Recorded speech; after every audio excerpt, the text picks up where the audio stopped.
Hello guys, welcome back to another lovely trading video. In this one, I'm going to be doing some in-depth stock analysis on ExxonMobil, ticker XOM. So to get straight into this analysis, we're going to be going on to the 4-hour and the daily chart because this is where we're going to get our key technical levels.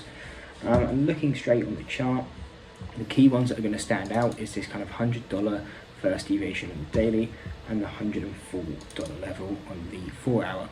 Now, why are these two levels the main ones? Well, obviously coming into this $100 level, this is where we sold off before.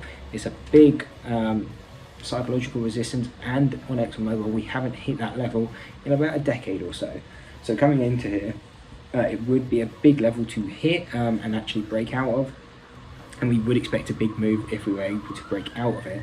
Now, where would this big move be? We'd be looking for about a move to 104 at the smallest.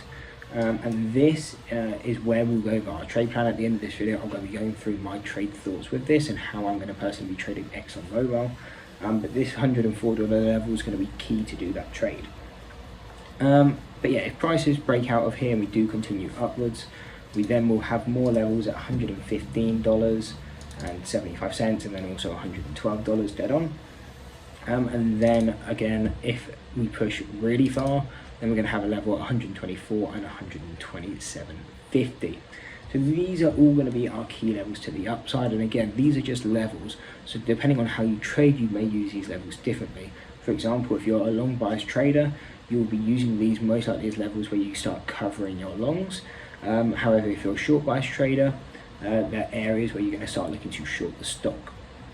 Now, if prices end up falling, what are going to be our buy levels? So we will have some levels at the $80 and the $75 mark, but we don't tend to really buy off the first deviations, just because if you understand how standard deviation works, 68% of the data trades within there, but that also means that over 30% of the data will be outside of those deviations. So really it's a bit of a higher risk trade to be trading in these first deviations. We can be more patient and just wait for them to come down to the second, or just trade a stock that's already down at those lower deviations and provide better upside. But yeah, going downwards, all our key levels, obviously you've got the 80 and the 75, probably not something we'll buy off of, but if you're short, maybe these are definitely levels to be covering in shorts. And then going down to 69 and 63, these are areas where again we would start be looking to buy up, and 57.50 and 51.50. Now, the only thing with these levels, on the downside at least, if it's ExxonMobil's coming down to these levels, especially in the near future, it probably means some big news is happening in oil. So you would probably want to be understanding the fundamentals of why it's pushed down so far. Is it an overreaction or is it justified? Because obviously if it falls that far, that is about a 50% decline. So yeah, it could be a very risky trade or investment, so just understand the fundamentals if it crashes to any of these levels in the near future. Now, these are obviously our key levels. Now we'll go over the trade idea I have for this and how I'll personally be trading ExxonMobil. So with ExxonMobil, once we push up, or if we can push up to this $100 level and break out, then I'm going to start to look to short this. But I'm not going to be looking to short the shares for the main reason oil in general is very volatile. So obviously I don't want to be stuck in a short where overnight you could gap 5-10%, because it's a lot to lose in a relatively short period, and we would have to short with quite a lot of shares to make this trade kind of worthwhile. So instead, the way I would be looking to trade this is with options, and the main strategy we're going to be looking at is using vertical spreads, also known as debit spreads, or bear put spreads, depending on how you know it. And all that really means is we'll be going over to the puts and we'll be looking to buy the higher strike and sell the lower strike, and you'll see this will create a debit, and that debit is basically your max risk on the trade. And that is why I quite like trading this way, because if you're buying and selling, the time decay is not really going to matter, and then also at the same time the implied volatility is not going to matter because you're owning and selling one at the same time, so they'll tend to move quite in sync in that direction. So the way we mainly look to trade this way, and why we trade this way, is it gives us time. If we're unsure, for example, like this ExxonMobil, if it hits $100, $104, I would expect it to fall, but I don't know if it's going to fall that week. I don't know if it's going to fall that month. So really, it's a way to buy time. And so the way we're doing this, for example, here, We can see if we were looking to trade the 22nd of July expiries, that gives us 50 days if we were to get into the trade today. And all it would mean, we'd probably pick different strikes. We'd probably be looking at, or if we were looking to short once it hits $104, we'd probably be looking at the 104 and say $100 puts. And what this would mean is that once ExxonMobil is at 104, this is when we'd look to enter the trade. And all this trade setup basically says is if ExxonMobil at expiry is below $100, then you make your max profit. And what is your max profit? All you have to do is look at the strikes. So we got 104 and $100, so a $400 potential profit minus whatever you're paying in the debit. So for example here, we'll make this just a bit simpler to understand. We'll push this down to say 250. So we'd be paying $250 to take this trade, which means 400 minus 250 gives you $150 max profit.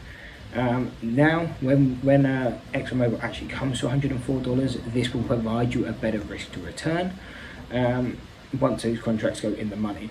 So that's why we don't look to enter it until we're actually at the price, because then this trade will probably cost us closer to $150. And actually we can do an example on a current price. So if we're looking to buy and sell, say the 95, you can see this trade would cost us $90. But what is our max profit? Again, our strikes, they got 97 and 95, so we got 2 strike difference, so $200 minus our entry of $90. So we would have £110 upside or dollar upside. So when you can see, we basically usually on these trades we're looking for a 1-to-1 risk to reward, and that's how we would look to trade it. But again, it would just allow us to buy us some time. If we think it's going to go down, we just don't know how quickly it's going to do it. And then again, you can kind of make the trade, you can kind of forget about it. Your max risk is defined, and it's not like shorting with shares. You don't have to kind of be controlling anything. You can just let this contract expire if that's how you think it's going to happen. And that's usually how you trade these debit spreads or vertical spreads. You just let them expire. Because as long as ExxonMobil closed below your lower put target, for this example right here, the 97 and 95, as long as ExxonMobil in 50 days closed below $95, you would make your max profit. And again, that would be the difference. So in this case, $110 for only risking 90. Again, you could open up 5 contracts of this to make the trade quite profitable. And yeah, so that's really how we're going to be looking to trade this, because again, I don't want to short the shares. I don't really want to be buying just a long call. And the reason for that is, again, I don't really know how long it's going to take to move. So I could get a long-term out expiry, so we're not getting the time decay as harsh. But usually they're going to be expensive, and we can just take a trade like this. And I would be more kind of confident in it working, and we can just get a nice, easy 1-to-1 risk to reward. So I hope you enjoyed the breakdown and the trade idea. Let me know what you think of the trade idea, if it's something you like the idea of yourself, or if you are looking to short or get long ExxonMobil, how you're looking to do it, if you're just looking for plain shares or if you're looking to do it with options. But yeah, I hope you enjoyed the video, hope to see you next one, and that's it. Peace. Maybe I'm crazy.